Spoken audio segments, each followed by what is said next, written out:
Hello and welcome to Wound Up. John Howard managed to get himself back in the news this week when he said, You can never be absolutely certain that all the science is in. of course what Mr Howard really means there is his instincts tell him. He's relying on his instincts. John the Druid Howard will have more to say about global warming after he's inspected the entrails of a chicken. The Australian electorate has opted for a position of sustained agnosticism on the subject. Hang on a minute. Whoa. Sustained agnosticism? The entire electorate, Mr Howard? Who's talking through their hat now?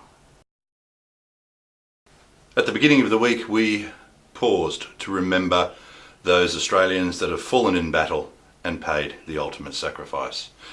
In Canberra, Paul Keating delivered a commemorative address marking the 20 years since his moving eulogy at the reinterment of the unknown soldier.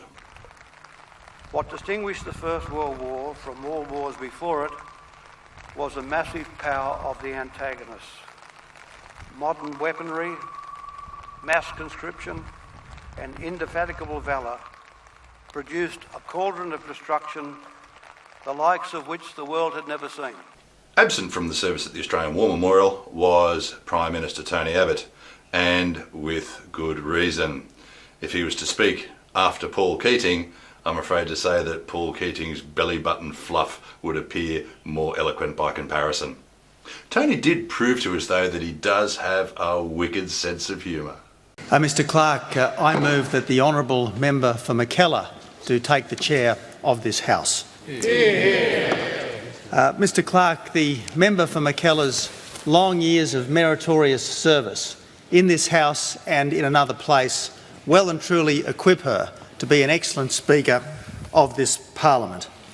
As all of us who have known the honourable member well for a long time understand, she is a formidable character, and I can think of no one more likely to deal with all of the other formidable characters in this place without fear or favour.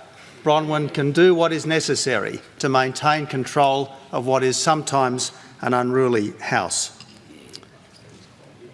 This chamber should always be a place of spirited debate, but it should never be a place where motives are impugned or characters assassinated. That was a good one. It had the Labor MPs rolling in the aisles. Classic Tony Abbott. To herald in a new era of dignity and decorum in this, the 44th Parliament of the Commonwealth of Australia, the government immediately resorted to childish name-calling, referring to the Leader of the Opposition, Bill Shorten, as Electricity Bill.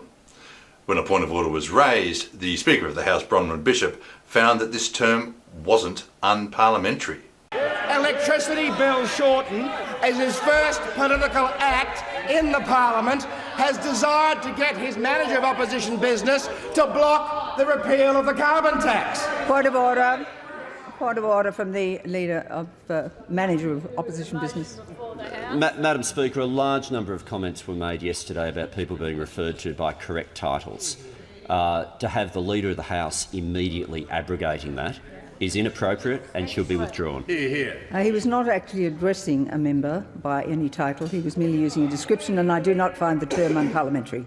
The Leader of Government is Leader of the House. Madam Speaker. I find that remarkable coming from Bronwyn Bishop. I mean, this is the same person who would continually interrupt Parliament on points of order, sometimes over the most puerile, ridiculous thing. I mean, she objected to when Wayne Swan, obviously a slip of the tongue, referred to Amanda Vanstone as Amanda Vandalstone. Could happen to anyone. But no, point of order, refer to the Minister by a correct name. Okay, all right, yeah, sorry about that. And what about this? Well, we discovered what was under the budgie smugglers.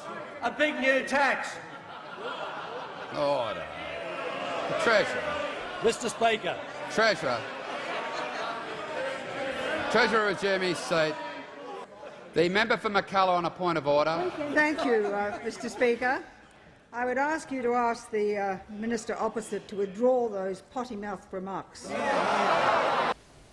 Obviously Wayne Swan was just referring to smugglers of budgies. You know, it's quite common, it's a big trade. Illegal smuggling of exotic birds out of Australia. She obviously hasn't read much about it. But what's changed? I'll tell you what's changed. She's now Madam Speaker. And there's 300 years of vitriol and payback bottled up inside Bronwyn. And she's going to enjoy this very, very much. One of the best lines of the week was delivered by Tony Burke. Thanks very much, Speaker. Congratulations on the role that you've achieved today. This day in Parliament, probably more than any other, functions like a first day back at school. And people have remarked today about this being reminiscent of the Harry Potter novel with Hogwarts. When they all return to Hogwarts, Dumbledore's gone and Dolores Umbridge is now in charge of the school. For Independent Australia, that's all from Wound Up. Join us next time when my focus will be on Scott Morrison. Until then, maintain the rage.